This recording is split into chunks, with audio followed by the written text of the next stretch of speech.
The chandeliers of the Palazzo Venturi cast 10,000 fragments of light across the grand ballroom, each crystal teardrop worth more than most people earned in a year. 500 guests moved through the space in rivers of silk and diamonds, their laughter calculated, their smiles rehearsed. But every woman in that room, every single one, had her attention fixed on the entrance. 5 of them stood closest to the door. The socialite in gold, her blonde hair cascading like liquid honey. The politician's daughter, spine rigid, gaze surgical. The supermodel who had graced 17 magazine covers this year alone. The business heiress who had inherited an empire and doubled it. The actress whose face had launched a billion-dollar franchise. They had positioned themselves with military precision. They were ready, and then Don Marciano Tatti walked in and looked at none of them. His dark eyes swept the room with the bored patience of a man who owned everything he surveyed. The Italian script tattooed along his neck caught the chandelier light, the ink dark against his olive skin. His tailored black suit hung from shoulders broad enough to fill doorways. He moved like silence itself, and the crowd parted for him like water. The 5 women held their breath. He walked past every single one of them. His gaze landed on the waitress. Hello, beautiful listeners. Before we continue this story, I want to thank you for being here. Your support means everything. If you enjoy this journey, please like, share, and subscribe. Isabella Terenzi felt his stare before she saw him. She was balancing a silver tray of champagne flutes, her dark brown hair pulled back in a neat twist, loose strands escaping to frame her face.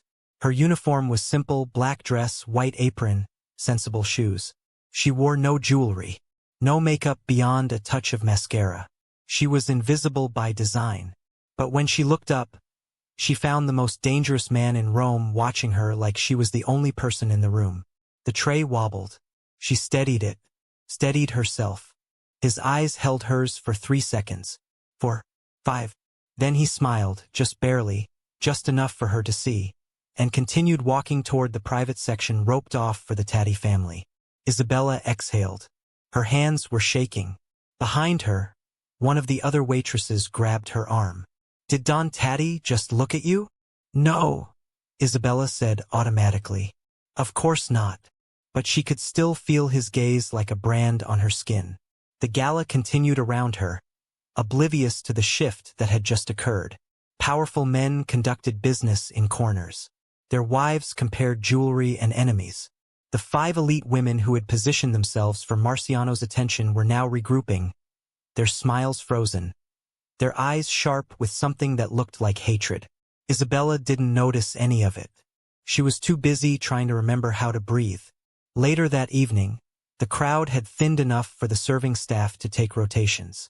Isabella slipped through a service corridor toward the kitchen, her feet aching, her mind still turning over that moment of eye contact. She had heard stories about Don Marciano Tatti. Everyone in Rome had. He controlled the ports, the politicians, the police. His family had run the city's underworld for 4 generations. Men who crossed him disappeared. Women who caught his attention usually wished they hadn't. And yet, there had been something in his eyes that didn't match the rumors. Something almost like recognition, though she had never met him before in her life. She pushed through the kitchen doors and nearly collided with a wall of black fabric. The wall was a man.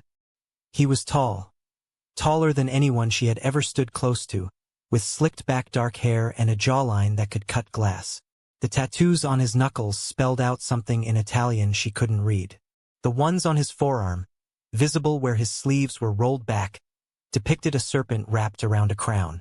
Don Marciano Tatti looked down at her with those cold, unreadable eyes. You nearly spilled champagne earlier, he said. His voice was low, quiet. Didn't need to be loud. Isabella's heart slammed against her ribs. I didn't spill anything. No, he agreed. You didn't. He studied her face like he was memorizing it. The shape of her cheekbones. The depth of her brown eyes. The way she didn't look away, even though every instinct screamed at her to run. What's your name? He asked. Isabella. Isabella what? Terenzi. He repeated it softly, like he was testing how it felt in his mouth. Isabella Terenzi. Then he stepped aside, clearing her path to the kitchen, and she realized he had been blocking the door deliberately, waiting for her. "You should eat something," he said. "You've been serving for 4 hours without a break." She stared at him. "How do you know that?" Something flickered in his expression. Amusement, maybe, or something darker. "Go eat, Isabella Terenzi." He walked away before she could respond, disappearing back into the glittering world of the ballroom like he had never been in the service corridor at all. Isabella stood frozen for a long moment. Then she pushed into the kitchen, grabbed a bread roll she didn't taste, and spent the next hour trying to convince herself she had imagined the entire encounter. The gala was scheduled to end at midnight, but the powerful never followed schedules. By 2 in the morning, Isabella's feet had gone numb and the remaining guests showed no signs of leaving. She was stationed near the bar now, collecting empty glasses, staying out of sight. The 5 women who had positioned themselves for Don Taddy's attention had long since dispersed into different strategies. The socialite had cornered him near the fountain terrace and was laughing at something he hadn't said.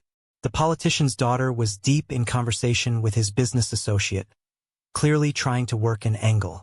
The model had given up entirely and was flirting with a lesser member of the syndicate. The heiress was watching from across the room, calculating her next move. The actress had positioned herself near the exit, timing her departure for maximum impact. None of them had succeeded.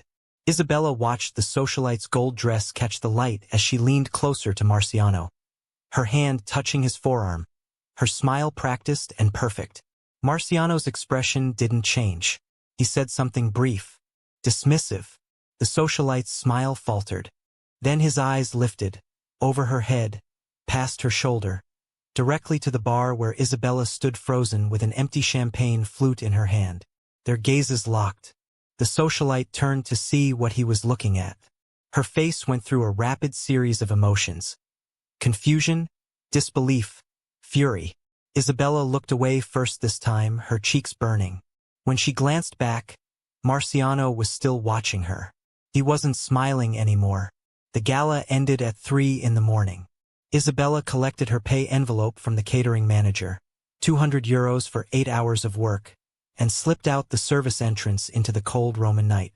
The Palazzo Venturi sat on a hill overlooking the city. From the service entrance, she could see Rome sprawled below like a carpet of lights, the Colosseum a shadow against the horizon. She took a deep breath of clean air. "You're walking home?"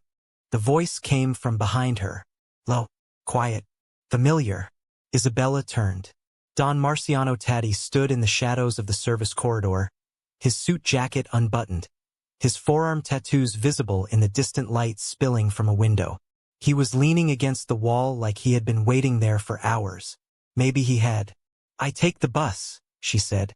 "The buses don't run at 3 in the morning." She shrugged. "Then I walk." "Through Testaccio? Trastevere?" His voice hardened slightly. "At this hour? I've done it before." He pushed off the wall and moved toward her. Not fast, not threatening, but with a deliberate purpose that made her pulse quicken. "My driver will take you home." "No thank you." It wasn't a question. Isabella lifted her chin. "I don't get in cars with strangers." Something shifted in his expression. The coldness cracked, just for a moment, revealing something that looked almost like respect. "I'm not a stranger," he said. "You know exactly who I am." "Yes," she agreed. "That's why I don't get in your car." He stopped 3 feet away from her, close enough that she could smell his cologne. Dark, expensive, subtle. Close enough that she could see the tattoo on his neck clearly now. Italian script that read "La morte è una promessa." Death is a promise. "You're not afraid of me," he said quietly. It wasn't a question. "I'm terrified of you," Isabella corrected. "I'm just not going to let that make my decisions." Silence stretched between them. Then Marciano laughed. A low, unexpected sound that transformed his face entirely. For one brief moment he looked almost young, almost human. "Get in the car, Isabella Terenzi." "No. I'll have my driver follow you then, at a distance, to make sure you get home safely." "That's not necessary." It's not negotiable. She stared at him. He stared back. Neither of them moved. Finally, Isabella sighed. Fine. But the car stays a block behind me. 200 meters. 300. The corner of his mouth twitched. Deal.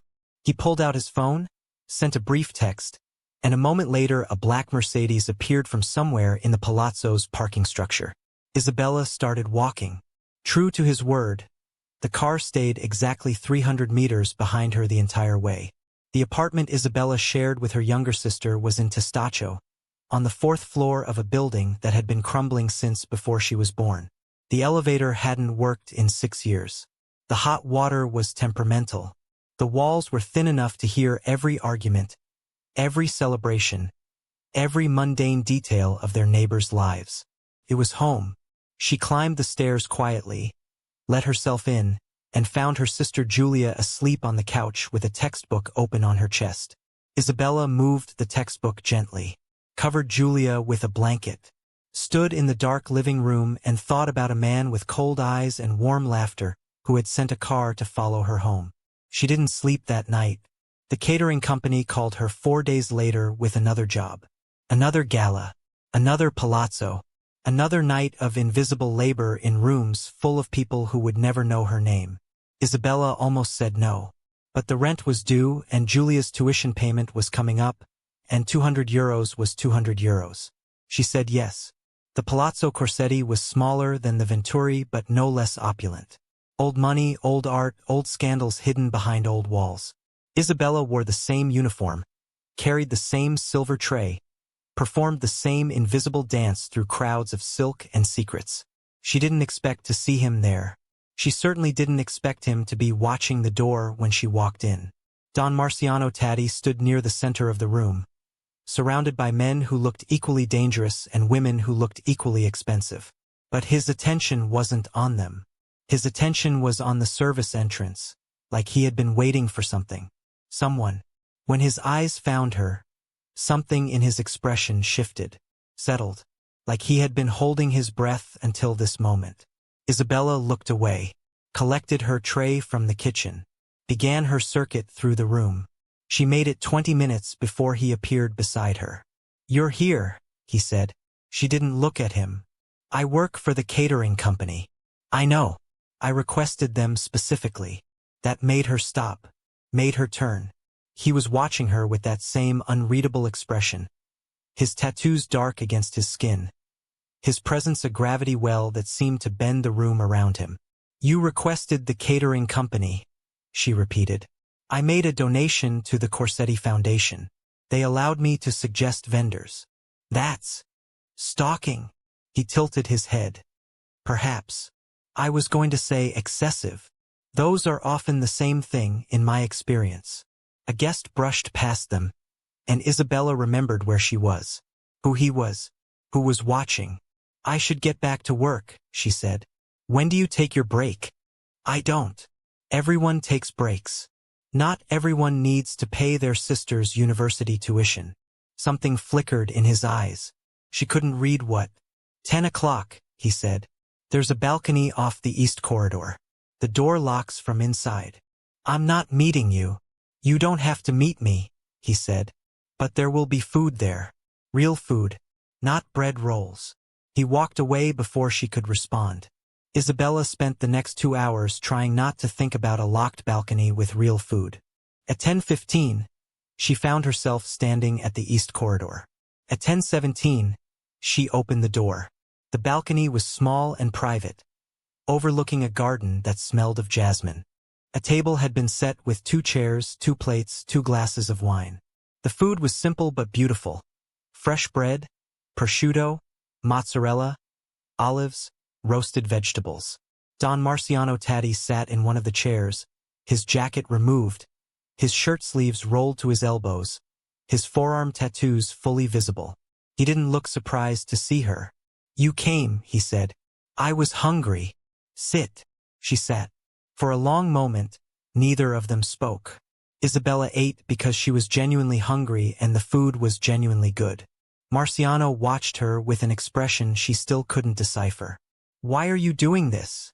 she finally asked. Doing what? This. She gestured at the table, the balcony, him. Following me. Showing up at events where I work. Feeding me. Because you interest me. I'm a waitress. I know. There are 5 women in that ballroom who would kill for your attention. Literally, probably. I know. So why me? He considered the question. Poured her more wine. Set the bottle down with careful precision. Because when I walked into the Venturi Gala, he said slowly, every woman in that room looked at me like I was something to be acquired, a prize, a stepping stone, a weapon to be wielded against their enemies. He leaned forward, his eyes locked on hers. You looked at me like I was just a man. Isabella's heart was beating too fast. You're not just a man. No, he agreed. I'm not. But for a moment, in your eyes, I was. He reached across the table. His fingers brushed hers. The touch was light, barely there, but it sent electricity through her entire body. I've spent 36 years being a symbol, he said quietly. A name, a legacy, a threat. No one has ever looked at me and seen something other than what I represent. His thumb traced a small circle on her wrist. You did. I didn't know who you were at first. But when you found out, you still looked at me the same way. Isabella swallowed. Maybe I'm just stupid. No. His voice was soft. Certain. You're just honest. And honest women don't survive long in my world. Is that a threat? It's an observation. She should pull her hand away. She should stand up, walk back inside, finish her shift, go home, never speak to him again. She didn't move. What do you want from me? She whispered. I don't know yet. That's not reassuring. I'm not a reassuring man. He released her hand, leaned back. The moment broke. Eat, he said. Your break is almost over. She ate. She didn't taste anything. When she returned to the ballroom, her face carefully neutral, her hands no longer shaking, she felt eyes on her from every direction. The socialite in gold was there again. So was the actress. Both of them watched Isabella with expressions that had moved beyond jealousy into something darker, something dangerous. The weeks that followed developed a pattern. Isabella worked gala after gala. The catering company had never been so busy, though she suspected the reasons had nothing to do with their service quality and everything to do with a certain Mafia boss's sudden interest in charity events. At every gala, Marciano appeared. At every gala, he watched her. At every gala, they found moments, brief, stolen, charged, to speak. He learned that she was 24 years old, that her mother had died when she was 16, that her father had left long before that she had raised Julia alone, working 3 jobs while finishing high school, then working 3 more while Julia went to university. She learned that he was 38, that he had inherited his position from his father at 22, that he had killed his first man at 19, though he didn't tell her that directly. She read it in the silence when she asked about his past. She learned that he spoke 4 languages fluently, that he read poetry in the original Italian, that he had a sister who had left the family and a brother who had died young and a mother who still lived in the family compound but never spoke to him. She learned that beneath the cold exterior he burned. And she learned that she was starting to burn too. The 5th gala was at the Palazzo Barberini. Isabella was serving champagne near the grand staircase when a man she didn't recognize approached her with a smile that set her teeth on edge. You're Isabella, aren't you? He was handsome in a generic way, with slicked hair and a suit that cost more than her annual rent. I've heard so much about you. I'm sorry, have we met? Not yet. He moved closer. Too close. I'm Enzo. Enzo Cavalli. The name meant nothing to her, but the way he said it suggested it should. I'm working, she said. If you'll excuse me. The Tatty Don's new fixation. Enzo's smile sharpened. That's what they're calling you, you know? In certain circles. Isabella's blood went cold. I don't know what you're talking about. Don't you? He reached out and touched her arm. Marciano Tatti has attended more social events in the past month than in the previous 2 years combined. Always watching the service staff. Always leaving early when you do. People notice these things. There's nothing to notice. There's everything to notice. His grip on her arm tightened. The Taddy Syndicate and the Cavalli family have been rivals for decades. Anything that distracts him is interesting to us. Isabella tried to pull away. He didn't let go. You're hurting me. I'm barely touching you. Let go. Make me. The words had barely left his mouth when a hand appeared on his shoulder. The hand had tattooed knuckles. I believe, Don Marciano Taddy said quietly. The lady asked you to release her. Enzo's face went pale, then red, then a careful neutral. Marciano, I know what you were just. Marciano's voice hadn't raised at all, but something in it made Enzo's hand drop from Isabella's arm instantly. I also know what your family would say if they learned you had touched something of mine. Something of mine. The words landed like stones. She's not. Enzo started. Isn't she? Silence. The entire room had gone quiet. Everyone was watching. The socialite, the actress, the heiress, the model, the politician's daughter. Hundreds of Roman elite, witnessing Don Marciano Taddy claim a waitress in public. Enzo's jaw clenched. This isn't over. Yes, Marciano said. It is. He stepped forward, forcing Enzo to step back, and then continued stepping forward until Enzo had no choice but to retreat entirely or be pushed. He retreated. Marciano turned to Isabella. Are you hurt? No. Her voice came out smaller than she wanted. I'm fine. You're shaking. She looked down at her hands. He was right. Come with me. I'm working. You're done working tonight. I can't just leave. Isabella. His voice dropped, softened. Come with me, please. The please undid her. She followed him through the crowd, aware of every eye on them, every whisper starting behind them. He led her through a corridor, then another, then out a side door into a courtyard lit by string lights and moonlight. When they were alone, he turned to face her. I apologize. She blinked. For what? For making you a target. His jaw was tight. Enzo Cavalli is a fool, but he's a connected fool. His family will have heard about tonight within the hour. Heard what? That you defended a waitress from harassment. That I claimed a woman publicly. His eyes held hers. In front of half of Rome's power structure. That makes you valuable. And valuable things get stolen. I'm not a thing. I know that. He moved closer. But they don't. She should be afraid. She should be running. She should be calling Julia and telling her to pack a bag and catch the first train to anywhere. Instead, she asked, Did you mean it? Mean what? When you said I was yours. Silence. Marciano raised his hand. Slowly, giving her time to pull away. She didn't. His fingers touched her cheek, traced her jawline, came to rest against the pulse point in her neck. Yes, he said. I meant it. We've had 5 conversations. 6. But who's counting? This is insane. Yes. You don't even know me. I know enough. What do you know? He leaned closer, his forehead nearly touching hers, his breath warm on her lips. I know that you work 16-hour days so your sister can become a doctor. I know that you haven't bought yourself new shoes in 3 years even though the ones you wear are falling apart. I know that you send money to your mother's grave maintenance fund even though you can barely afford food. His thumb brushed her cheekbone. I know that you look at me without wanting anything except to be seen. I know that you make me feel like a person instead of a position. I know that I have thought about you every single day since the Venturi Gala, and I know that I am not a man who thinks about anyone. Her heart was pounding so hard she could hear it. This can't work, she whispered. Probably not. I'm a waitress. I don't care. Your world would eat me alive. I wouldn't let it. You can't protect me from everything. Watch me. Then his mouth was on hers, and she stopped arguing. The kiss was devastating. He kissed her like he was memorizing her, like she was oxygen and he had been drowning. His hand cradled the back of her head, while his other arm wrapped around her waist, pulling her against him, and she could feel every hard line of his body through the thin fabric of her uniform. She kissed him back just as desperately.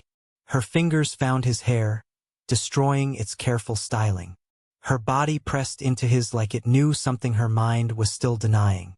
When they finally broke apart, both of them breathing hard, she realized she had never been kissed like that in her entire life. And she realized, with terrifying clarity, that she would never be satisfied with anything less again. "Isabella," he breathed against her lips. "This is a mistake. The best one I've ever made. Marciano, say my name again. This is serious. Say it. Marciano." He kissed her again. When they finally separated, he kept her close, his arms still around her, his chin resting on the top of her head. "Come home with me tonight." "I can't." "Tomorrow, then." "I have to work tomorrow." "Then quit." She laughed. Actually laughed. At the absurdity of it. "I can't quit working. I have bills, responsibilities, a life that exists outside of whatever this is." "Then let me help you." "Absolutely not." "Why not?" "Because I don't want your money. I don't want your protection. I don't want anything you can buy." He pulled back enough to look at her face. "What do you want?" The question hung in the air. Isabella thought about her cramped apartment, her aching feet, her exhausted sister, her dead mother and absent father, an endless parade of jobs that never quite added up to enough. She thought about the way this man looked at her like she was precious, like she mattered, like she was something worth fighting for. "I want to be seen," she finally said. "Not as a conquest, not as a possession, not as a weapon against your enemies. Just seen." Marciano's expression shifted. Something vulnerable cracked through the cold exterior. "I see you," he said quietly. "I've seen you from the moment you nearly dropped that champagne tray. You're the only real thing I've encountered in years. You don't know me. Then let me learn." She shouldn't. She absolutely shouldn't. But she looked into his eyes, cold on the surface, burning underneath, and she said, "Okay." The next 3 weeks were a careful dance. Marciano respected her boundaries. He didn't try to buy her. He didn't try to install her in some apartment he owned. He didn't try to remove her from her life or reshape it to fit his. Instead, he met her in hers. He showed up at her apartment building in a normal car, not the Mercedes. He wore simple clothes, still expensive but not ostentatiously so. His tattoos were always visible, impossible to hide, but he made no effort to intimidate or impress. He took her to dinner at restaurants she could have afforded herself. He walked her through neighborhoods he had probably never visited before. He sat on park benches and talked about poetry and politics and the particular loneliness of being a man who everyone feared and no one knew. Julia caught him waiting outside the building once and nearly had a heart attack. "That's Don Taddy," she hissed at Isabella later. "The Don Taddy, the one they write about in the newspapers. The one who supposedly killed 17 men last year. The newspapers exaggerate." "Isabella, I know what he is." "Then what are you doing?" Isabella didn't have an answer for that. What she was doing was falling, helplessly, irrationally, against every instinct she possessed. Every moment she spent with Marciano peeled back another layer of the man beneath the dawn. She learned that he loved old films and terrible coffee. She learned that he had a scar on his left shoulder from a knife fight when he was 17. She learned that he still had nightmares about his brother's death. She learned that he was capable of extraordinary tenderness. And she learned that beneath all of it, he was still exactly what everyone said he was. A killer, a crime lord, a man who would burn the world down if it served his purposes. She fell anyway. One evening, a month after the Barberini incident, Isabella's phone rang while she was walking home from a shift. The voice on the other end was unfamiliar. "Isabella Terenzi? Who is this?" "A friend." "I don't have friends who call from blocked numbers." "Then consider me an interested party." The voice was female, cultured, cold. "I'm calling to warn you." Isabella's steps slowed. "Warn me about what?" "About what happens to women who get too close to Marciano Taddy." "Who is this?" His last interest was a woman named Sofia Marchetti. She was a teacher. Lovely woman. Very naive.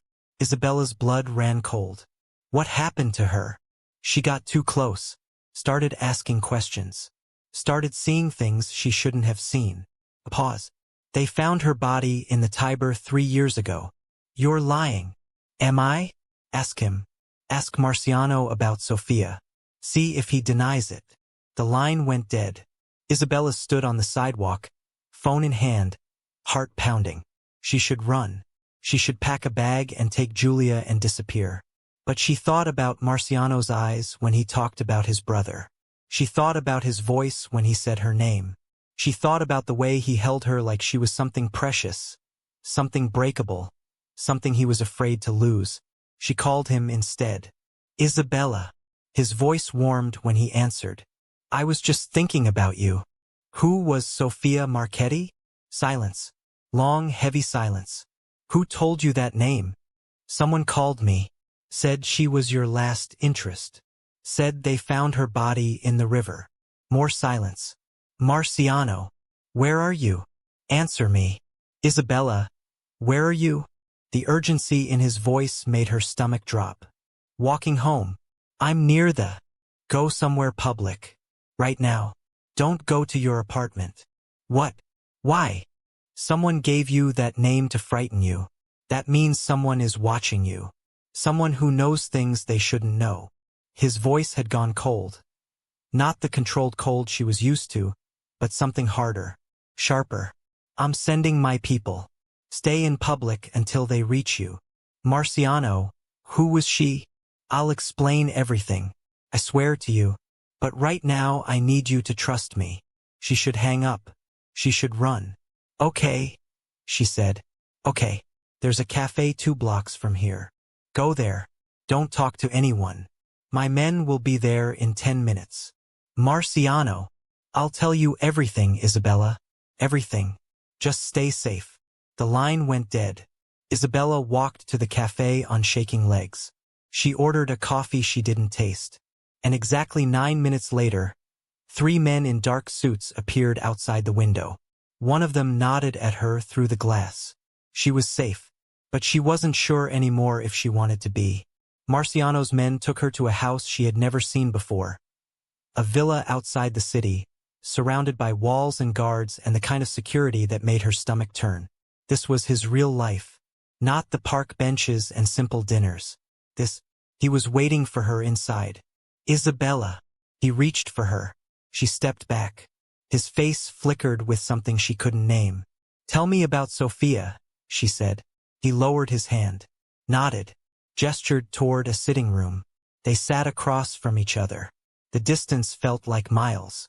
Sophia Marchetti was a teacher, he began quietly. I met her at a charity event 5 years ago. She was kind, genuine, like you. You dated her? I pursued her. For 3 months. She resisted at first, but eventually, he trailed off. Eventually she stopped resisting. Isabella's chest ached. What happened? I was careless. I let my interest in her become known. The Cavalli family, Enzo's family, decided she would make excellent leverage. His hands clenched on his knees. They took her from her apartment one night, held her for 3 days. By the time my people found her, he stopped, swallowed. It was too late. They killed her. Yes. Because of you. Yes. The word hung in the air, heavy with grief and guilt. And you didn't think to tell me this before I got involved with you? I should have. His voice cracked. I know I should have. But when I looked at you, I saw something I hadn't seen in years. Something clean, untouched by my world. And I was selfish enough to want it. To want me. Yes. Isabella stood up. Her legs were shaking. Her whole body was shaking. Someone knows about me now. Someone is making threats. I will protect you. Like you protected her? The words were cruel. She knew they were cruel. But she saw them land anyway. Saw the way Marciano's face went pale. Saw the way his hands clenched tighter. That's fair, he said quietly. That's more than fair. I need to leave. Isabella. I need to think. He stood up, moved toward her, stopped when she held up her hand. Please, she said. Please don't. At least let my people take you somewhere safe. Your apartment isn't. I'll go to a hotel. Let me pay for it. No.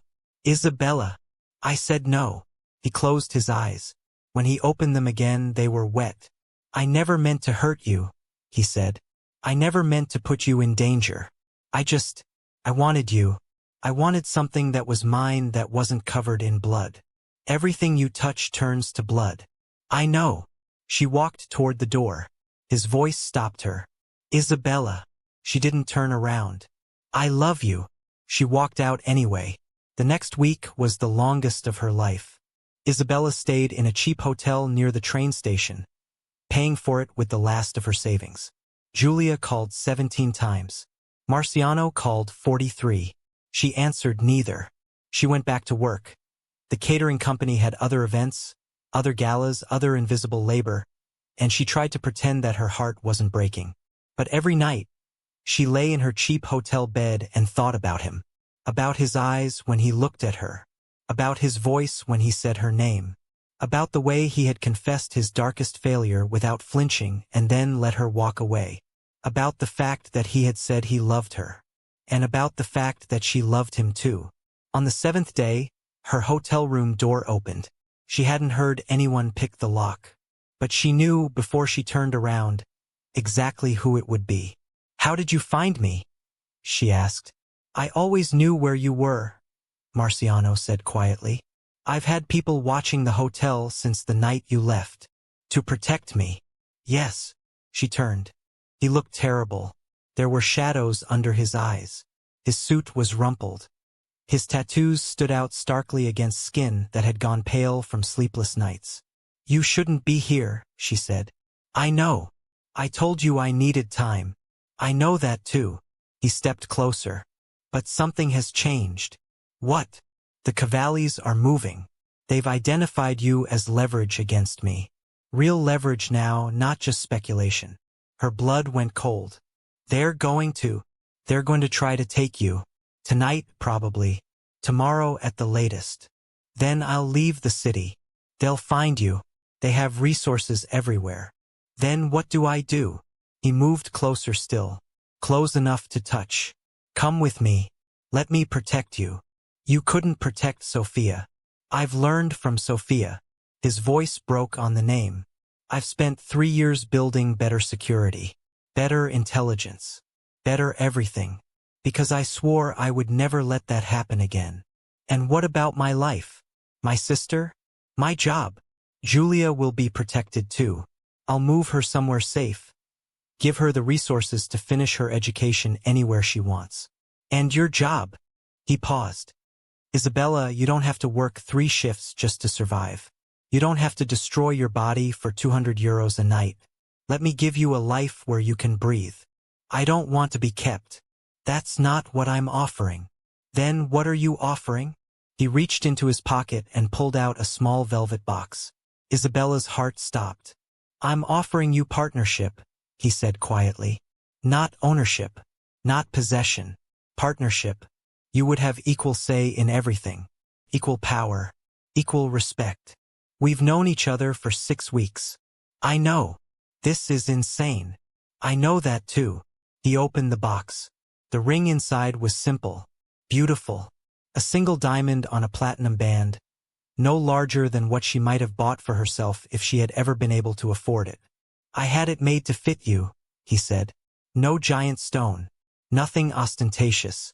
Just honest. Tears were streaming down her face. I'm a waitress, she whispered. You're the woman I love. Your world will never accept me. My world will bow to you or it will burn. Those are the only options I'm offering.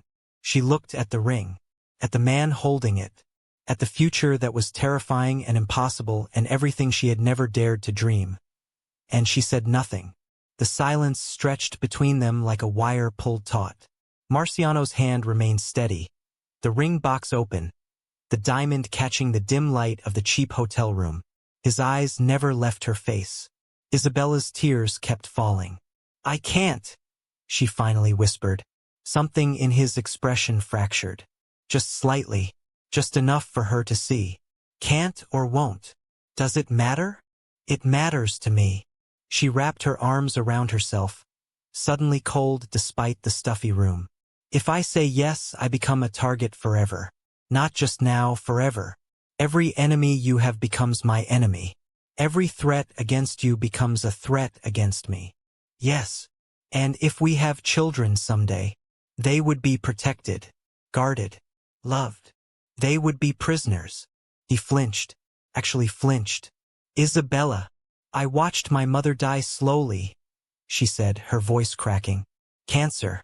3 years of hospitals and treatments and hope that kept getting smaller. And do you know what she told me at the end? He shook his head. She told me to choose a life that was mine. Not my father's. He left when things got hard. Not anyone else's. Mine. She wiped her face with the back of her hand. If I marry you, my life stops being mine. It becomes yours. Yours and your family's and your enemies and everyone else who wants a piece of Don Marciano Taddy. That's not. It is. And you know it is. He closed the ring box slowly. The click was louder than it should have been. So this is goodbye, he said quietly. I don't know what this is. It feels like goodbye. She wanted to reach for him. Wanted to take back everything she had just said.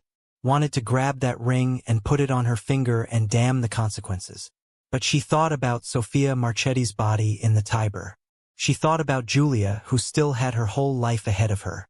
She thought about the woman her mother had wanted her to become. I need more time, she said. We don't have time. The Cavallis.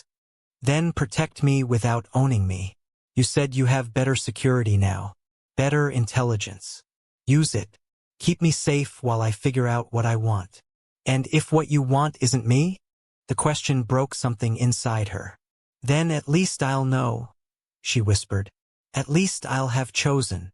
Marciano stood there for a long moment, the ring box still in his hand, his face a mask of controlled devastation. Then he nodded. Okay, he said. Okay, I'll protect you. No strings, no expectations.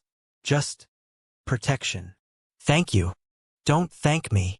His voice was rough. I'd burn the world down to keep you safe, Isabella. That's not generosity. That's obsession. He turned and walked toward the door, stopped with his hand on the handle. The ring stays with me, he said without turning around. In case you change your mind. Then he was gone. Isabella collapsed onto the bed and sobbed until she couldn't breathe. The protection Marciano promised materialized immediately. Within an hour of his departure, 2 women arrived at her hotel room. They were professional, courteous, and clearly lethal. They introduced themselves as Elena and Marta, and they would be her shadows until further notice. We're not here to control you, Elena explained. Just to keep you alive. What if I want to go somewhere? Then we go with you. What if I want privacy? We wait outside, but we never leave. It should have felt like imprisonment. Instead, it felt like safety. The next morning, Isabella returned to work. Elena and Marta followed at a discreet distance, blending into crowds, watching exits, doing whatever it was that professional bodyguards did. The other servers noticed and whispered, but no one asked questions directly. The gala that night was at the Palazzo Farnese, the French embassy technically, but rented for private events when the price was right. Isabella circulated with her tray, invisible as always, trying not to think about the last time she had worked a gala. Trying not to think about him. She failed. Every dark-haired man in a suit made her heart jump. Every low voice made her turn. Every shadow in her peripheral vision could have been him. But Marciano didn't appear. She should have been relieved. She was devastated. The night passed in a blur of champagne and forced smiles. When her shift ended at 1 in the morning, Elena and Marta escorted her to a waiting car. Not the Mercedes, but something equally expensive and armored. Where are we going? Isabella asked. Your apartment, Elena said. Don Taddy has had it secured. New locks, new windows, alarm system. Your sister has been moved to a safe location until the threat passes. Julia's gone? She's safe. You can call her tomorrow. Isabella should have argued. Should have demanded to know where her sister was. should have raged against the high-handed way Marciano was rearranging her life. But she was tired, so tired. She let them take her home. The apartment looked the same but felt different. There were small cameras in the corners now. Elena pointed them out apologetically, and the windows had been reinforced with something that looked like bulletproof glass. Her life had become a fortress. She wondered if Sofia Marchetti's apartment had looked like this before the Cavallis took her. She wondered if it would matter. The next 3 days passed in a strange limbo. Isabella worked her shifts, shadowed by Elena and Marta. She talked to Julia on a secure phone line, reassuring her sister that everything was fine, while carefully not explaining why she was in hiding. She ate food that was delivered by people she didn't know and slept in a bed that no longer felt like hers. She didn't hear from Marciano. Not a call. Not a message. Not even a distant sighting at one of the events she worked. He was keeping his promise, protecting her without owning her. She had never felt more alone in her life. On the 4th night, the Cavallis made their move. Isabella was walking from the service entrance of the Palazzo Corsetti, back to the same venue where everything had started to spiral, when Elena's hand closed on her arm. "Stop!" Isabella stopped. Marta had her hand inside her jacket, fingers wrapped around something Isabella couldn't see but could guess at. "What's wrong?" "The car's been moved." "What?" "Our car. It was parked there." Elena pointed to an empty space. "Now it's gone." Isabella's blood ran cold. "What do we do?" "We go back inside. Now." They turned toward the service entrance. 3 men were blocking it. They weren't dressed like guests. They weren't dressed like staff. They were dressed like soldiers, black tactical gear, hard faces, hands that were definitely holding weapons under their jackets. "Miss Terenzi," one of them said, "you need to come with us." "She's not going anywhere with you," Elena said. "I'm afraid she doesn't have a choice." The man pulled his weapon. Everything happened very fast after that. Elena moved first, drawing her own gun and firing in one smooth motion. One of the men went down. Marta grabbed Isabella and pushed her toward the wall, using her body as a shield. More shots, screaming from somewhere inside the palazzo. Isabella couldn't see what was happening. She could only hear it, the crack of gunfire, the thud of bodies, the sharp commands being shouted in Italian. Then Marta made a sound Isabella had never heard before. A wet, choked gasp, and collapsed against her. "Marta!" Blood. So much blood. Isabella caught her bodyguard before she hit the ground, feeling the warmth soak through her uniform. "Run," Marta whispered. "The garden. There's a gate. I'm not leaving you. Run." A hand grabbed Isabella's hair and yanked her backward. She screamed. The man from before, the one who had spoken, was standing over her, his face spattered with something dark. "Enough of this," he said. "You're coming with us, and if you fight, you die. It's that simple." Isabella stopped fighting. They threw her into a van that smelled like motor oil and fear. Her hands were zip-tied behind her back. A hood was pulled over her head. She couldn't see anything. She could hear men speaking in rapid Italian, voices tense with adrenaline. She could hear a phone conversation. "We have her. Moving to the secondary location now." She could hear her own heartbeat, so loud it drowned out everything else. Sofia Marchetti. They found her body in the Tiber. Isabella was going to die. She was going to die because she had been too stubborn to say yes, because she had wanted to choose her own life, because she had thought she could have safety and independence at the same time. She should have said yes. She should have taken the ring. She should have. The van stopped. Doors opened. Hands grabbed her and pulled her out. The hood came off. She was in a warehouse. Industrial. Abandoned.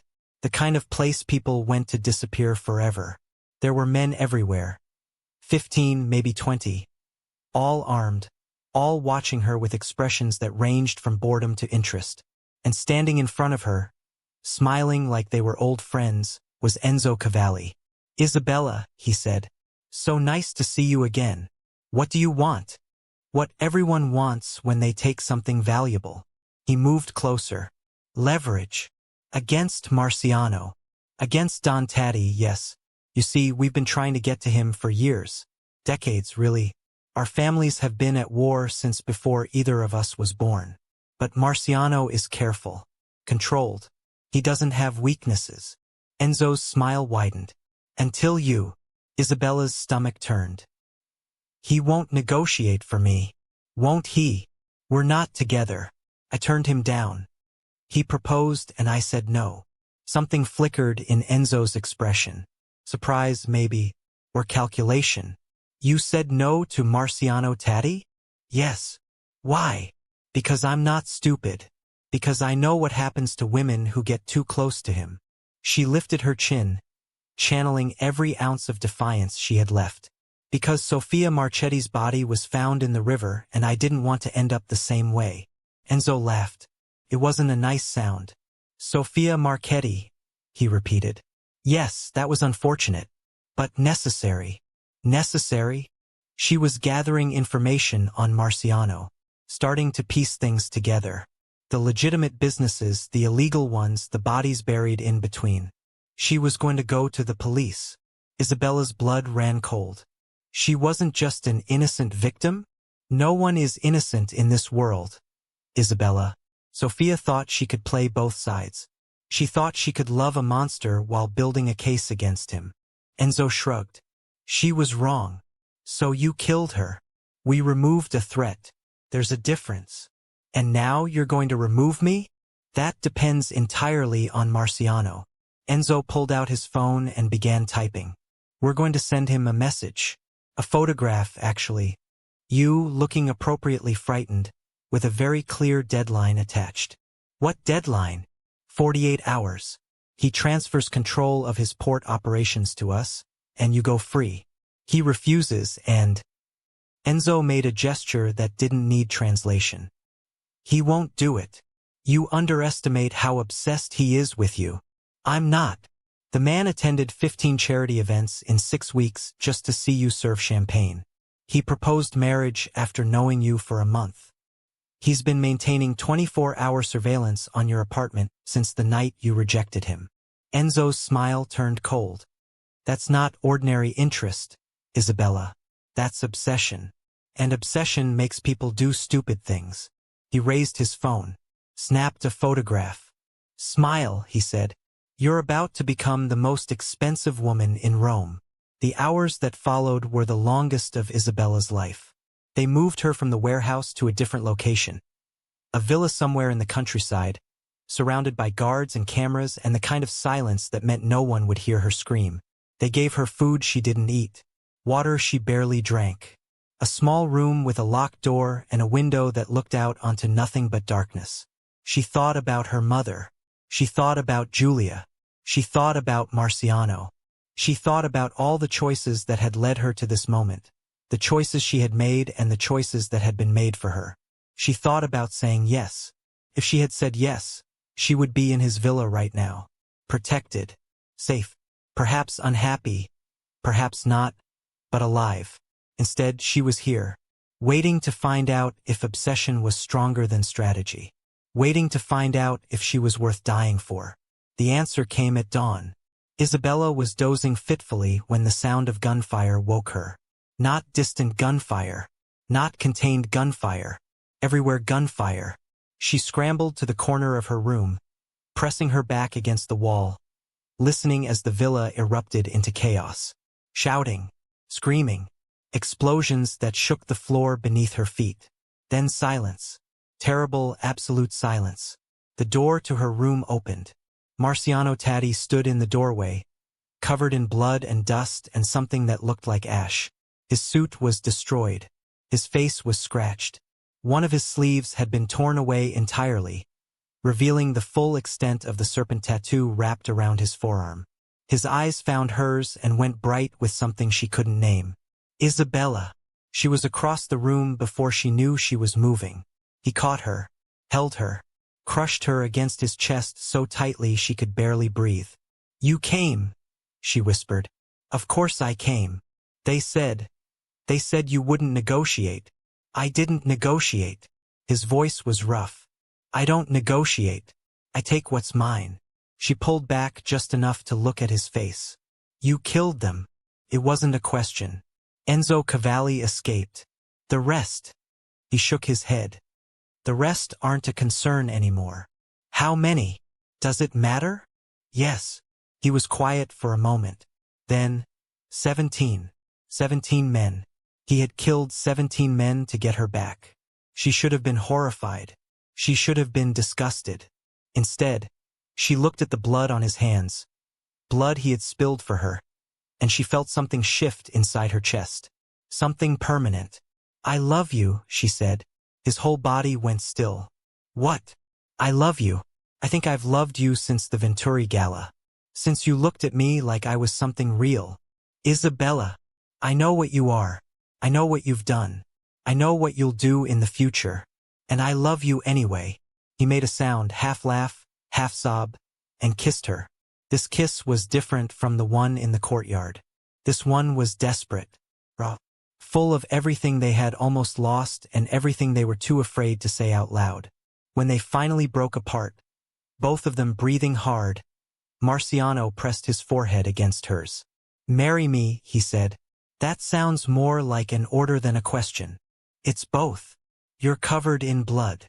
I'm aware. There are probably bodies downstairs. There are definitely bodies downstairs. And you want to propose again? I want to propose every day until you say yes. His voice dropped. I will keep asking, Isabella. For the rest of my life if I have to. I will keep asking until you understand that I am not offering you a cage. I am offering you a throne. She touched his face. His eyes fluttered closed. Ask me properly, she said. His eyes opened. Something like hope flickered in their depths. He reached into his pocket, the same ring, and pulled out the velvet box. This time, when he opened it, the diamond caught the first light of dawn through the window. Isabella Terenzi, he said quietly. Will you marry me? She looked at the ring. She looked at the man. She looked at the future that terrified her and exhilarated her and promised her nothing except that it would never, ever be boring. Yes, she said. He slid the ring onto her finger. The fit was perfect. The next months passed in a blur of changes. Marciano brought her into his world slowly, carefully, with a patience she hadn't expected from a man who had killed 17 people to save her. He introduced her to his business associates, the legitimate ones first, then gradually the others. He showed her his properties, his operations, his empire. He showed her the parts of himself he had kept hidden from everyone. The nightmares that woke him at 3 in the morning. The guilt he carried for his brother's death. The loneliness that had been his constant companion since before he could remember. And Isabella showed him the parts of herself she had kept hidden too. The fear that she wasn't enough. The grief she still carried for her mother. The way she had spent her whole life taking care of everyone else because she didn't know how to let anyone take care of her. They learned each other. They fought sometimes. He was controlling, she was stubborn, and neither of them knew how to compromise without feeling like they were losing. But they always found their way back to each other. Always ended up tangled together in the dark, breathing each other's names like prayers. Julia finished her medical degree at a university in Switzerland, fully funded by sources she didn't ask about. She came home for the wedding.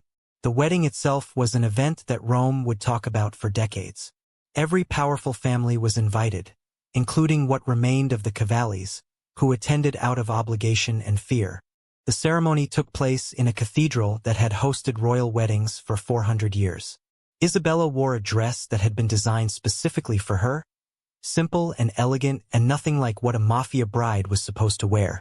She was beautiful. Marciano cried. He didn't try to hide it. After the ceremony, after the reception, after they had danced and laughed and kissed in front of everyone who mattered, they finally found themselves alone.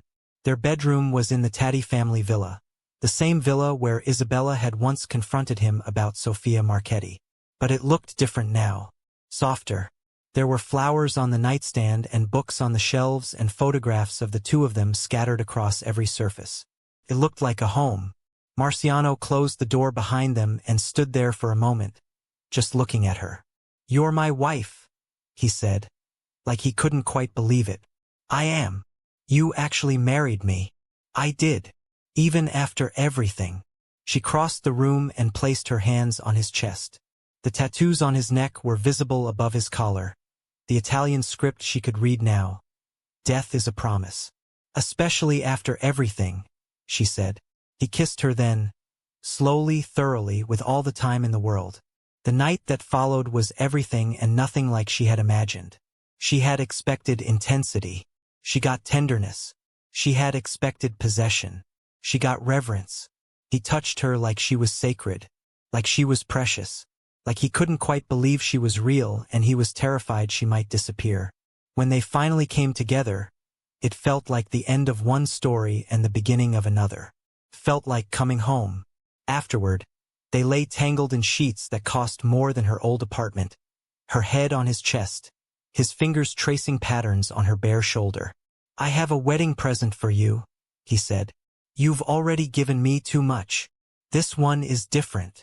He reached over to the nightstand and pulled out a folded piece of paper. What is it? She asked. Read it. She unfolded the paper. It was a legal document, dense with legal language she didn't fully understand.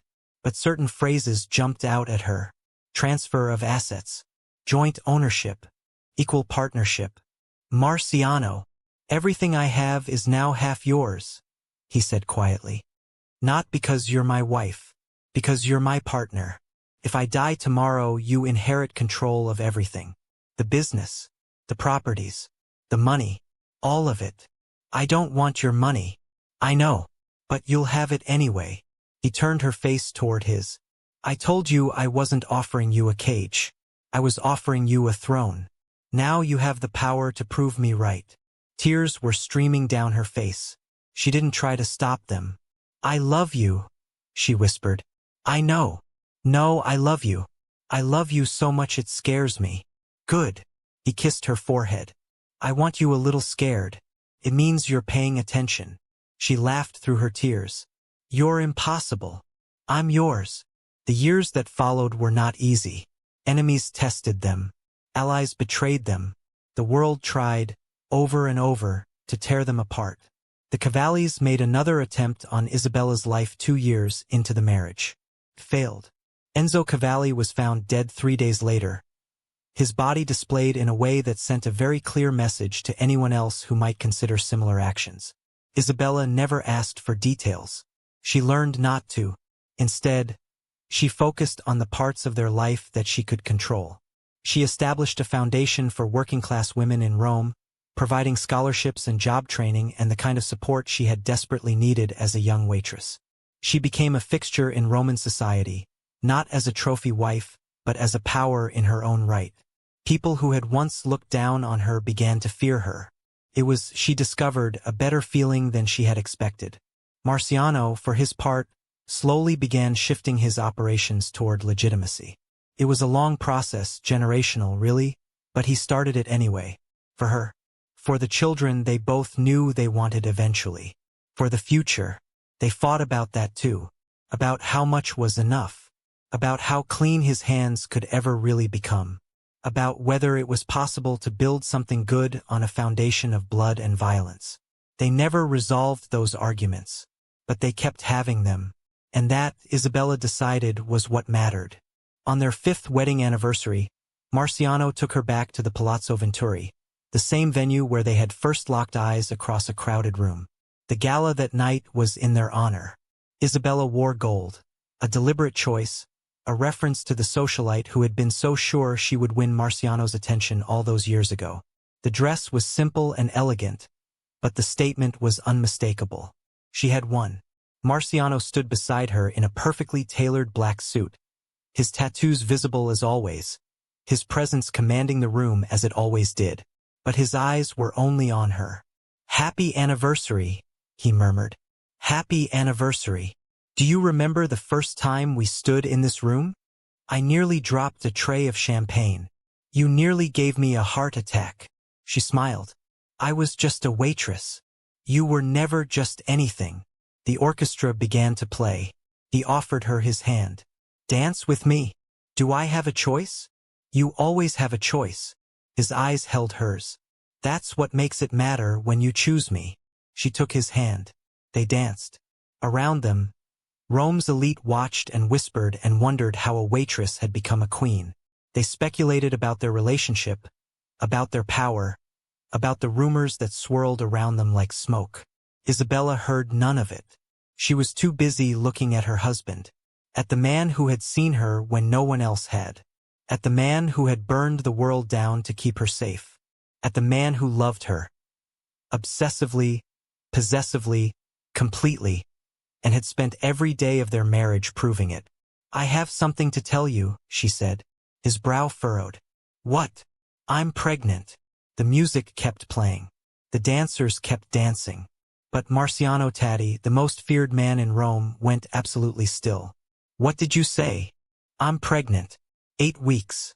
She smiled at his expression. "You're going to be a father." For a long moment he didn't speak. Then his arms tightened around her, pulling her close, and she felt moisture against her hair. He was crying. Again. "I love you," he whispered. "I love you. I love you. I love you. I know. I'm going to be a father. You are. Our child. We'll be safe. We'll be loved. We'll have everything we never had. We'll have us." "Yes." She pulled back to look at his face, at the tears streaming down cheeks that were usually so controlled. "We'll have us." He kissed her then, in the middle of the dance floor, in front of everyone who mattered. And Isabella Terenzi Tatti, once a waitress, now a wife, soon a mother, kissed him back. The orchestra played on. Rome watched, and somewhere, in a future neither of them could quite imagine yet, a child waited to be born into a world of darkness and light, violence and love, danger and safety. A world that would be better because of the woman who had refused to be intimidated, and the man who had loved her for it. 7 months later, their daughter was born. They named her Lucia Light because that's what she was. From her first breath, she lit up every room she entered. She had her mother's eyes and her father's stubbornness, and she wrapped Don Marciano Tatti around her tiny finger within seconds of being placed in his arms. He held her like she was made of glass, like she was the most precious thing he had ever touched, like she was everything he had never known he wanted until he had it. "She's perfect," he breathed. Isabella, exhausted and exhilarated and overwhelmed with love, could only nod. "She's ours. She's ours." He looked up at her then, his wife, the mother of his child, the woman who had walked into a gala 6 years ago and changed everything. "Thank you," he said. "For what?" "For choosing me, for seeing me, for giving me." He looked back at Lucia. "This. You gave me this too." "No. I gave you danger and uncertainty and a life you never asked for. You gave me everything else." She reached for his hand. He gave it. "We gave each other everything," she corrected quietly. "That's what partnership means." He smiled, the real smile, the rare one, the one she had fallen in love with in a courtyard surrounded by jasmine. "Partners," he agreed. Outside the hospital room, Rome continued its endless dance of power and politics and petty rivalries. Enemies plotted. Allies schemed. The underworld churned on, indifferent to the miracle happening behind these walls. But inside this room, there was only silence, only peace, only a man, a woman, and a child who represented everything they had fought for, everything they had survived, everything they had chosen. Marciano pressed a kiss to Lucia's forehead, then to Isabella's. "Let's go home," he said. Home. Such a simple word for such a complicated concept. But Isabella looked at her husband, looked at her daughter, looked at the life she had built from nothing but courage and stubbornness and a refusal to be invisible. And she smiled. "Yes," she said. "Let's go home." 10 years later, Isabella stood on the terrace of the Tatti Villa, watching the sun set over Rome. The city spread out before her like a tapestry of light and shadow, its ancient streets holding secrets she now understood. She had learned this city in ways she never expected. Its power structures, its hidden passages, its thousand small cruelties and kindnesses. She had become part of it. Behind her, she could hear Lucia practicing piano, badly, but with enthusiasm. Further inside the villa, Marciano was on a call with someone important. his voice the low rumble of command that still made her pulse quicken after all these years. They had 2 more children now.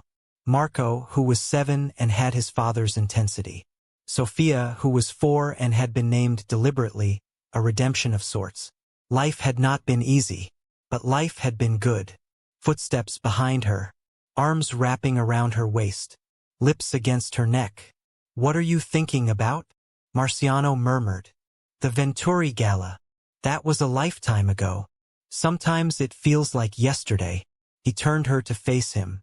His hair was touched with gray now, distinguished rather than diminished. The tattoos were still there, the death promise on his neck, the serpent on his forearm, the symbols on his knuckles that marked him as who he was. But his eyes were different, warmer, softer, full of something that looked like peace. "Do you ever regret it?" he asked. "Regret what?" "Saying yes, choosing this life, choosing me." She considered the question. She thought about the danger she had faced, the enemies she had made, the compromises she had learned to live with, the blood that would never fully wash off their hands. She thought about her children, safe and loved and fierce, about her sister, now a successful surgeon in Milan, about the foundation that had helped thousands of women escape the same poverty she had known, about the home she had built in the ashes of someone else's empire. She thought about the man in front of her, who had seen her when no one else had, who had chosen her when he could have had anyone, who had loved her, obsessively and completely, every single day of their life together. "No," she said, "I don't regret anything. Not even the difficult parts? Especially not the difficult parts. They made us who we are." He kissed her then, slowly, sweetly, with all the time in the world. When they parted, he rested his forehead against hers. "I love you, Isabella Tatti. I know. You've told me every day for 10 years. And I'll tell you every day for the next 50. Bold of you to assume you'll live that long." He laughed. That low, unexpected sound that still transformed his face entirely. "With you by my side, I'll live forever just to spite anyone who tries to take me away from you." She smiled. Behind them, the piano music stopped. "Mama! Papa!" Lucia's voice echoed through the villa. "Dinner is ready." Marciano offered Isabella his hand. She took it. Together, they walked back into their home, into the chaos of children and noise and life that filled every corner, into the future they had built together, into forever. The end came, as endings often do, on an ordinary night. They were old by then, genuinely old, their children grown, their grandchildren numerous, their legacy secure. Marciano had long since handed control of the family to Marco, who ran it with the same fierce intelligence his father had shown. Isabella's foundation had become one of the largest charitable organizations in Italy. They had done good. Not enough to balance the scales, maybe, but enough. On this night, they lay together in the same bed they had shared for 53 years. The villa was quiet. The children had visited that afternoon, bringing flowers and grandchildren and noise. Now there was only silence, only peace. "Isabella." Marciano's voice was weak, but still his. "I'm here. I know." His hand found hers. The knuckle tattoos had faded over the decades, but they were still there, still marking him as who he was. "I want you to know something." "What?" "That night at the Venturi Gala, when I saw you for the first time, I knew." "Knew what?"